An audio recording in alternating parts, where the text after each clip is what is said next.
Ku Prejaan Media essaawa zino tuba tuyingiddewo okusobola okuba nga tukuwa updates ezigenda maaso mu ggwanga erya Uganda era nga essaawa zino kyenyinza okugamba nti mawulire ga nnaku nnyo okuva eri munnamawulire akola wali ku NBS television olw'ensonga nti yagudde ku kabenje dekabusa ate ye omukulu General Muhoozi bumukeeredde nga bwe ngenda okuba nga nkubuulira kale tukwaniriza kuyona gy'osinziira okuba nga ku mukutu kwoli nenkugamba nti subscribinga onyige n'akade tusobole okuba nga tweyongerayo wano ku Prejaan Media TV. Yes, okutandika n'amawulire ag'omukulu amanyiddwa nga General Muhoozi kainerugaba. Ffenna tumanyi nti omukulu ono emabegakaawo yatwalibwako mu kkooti ku bigambibwa okuba nti Muhoozi ono yeenyigira mu by'obufuzi ng'ate akyasavinga mu magye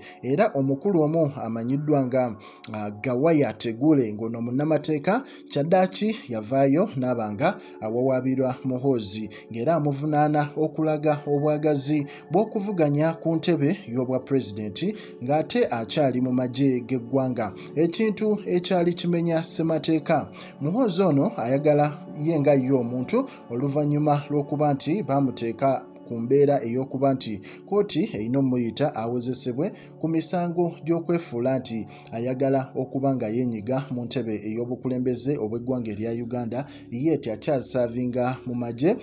Mukulu Tegule n'avaayo n'ateekawo embeera eyo kkooti esobole okuba nga emuyita naye Muhoozi nga bwe tumumanyi mwattu ate yavuddeyo mu mbeera n'asobola okuba nga ate avuddeyo n'agamba kkooti esobole okuba nga egoba omusango guno nga ye agamba nti ono yaguwaaba mu kkooti nkyamu kuba tewali nsonga ya ssemateeka yeetaaga kutaputa.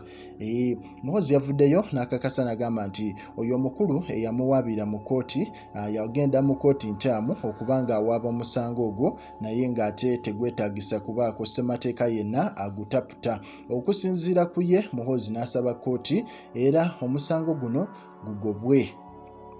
Bwe bityo bikyali olw'ensonga nti ffenna tumanyi nti General Muhoozi ye kasita avaayo n'ayogera ekintu era kiba kikomyawo. Ebya Andrew Mwenda amagye gayina omusalako asobole okuba nga abitebya lwaki yali ayambadde ebyambalo byabwe ate Muhoozi n'avaayo ku mukutu ogwa Twitter ye omusango gwe n'agusaliraawo era we gwaggweera. So byebyo ebintu bye era nga n'essaawa zino ffenna tukimanyi nti guno nagwo omusango gwe baali bamuwaaba gugenda zzikiriraawo. Kale okutwalako mu mawulire aga essaawa zino ag'omukulu amanyiddwa nga Kawalya Keys.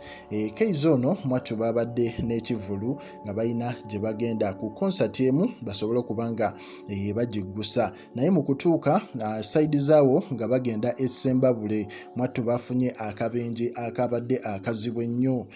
Akabenje kano emmotoka yaabwe yagudde bubi nnyo.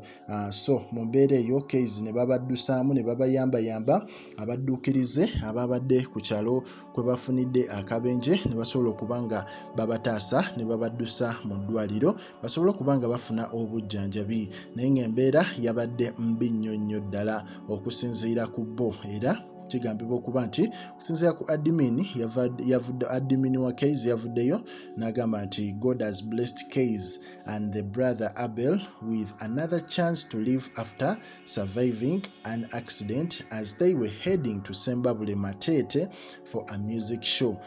Apparently they are receiving treatment in hospital.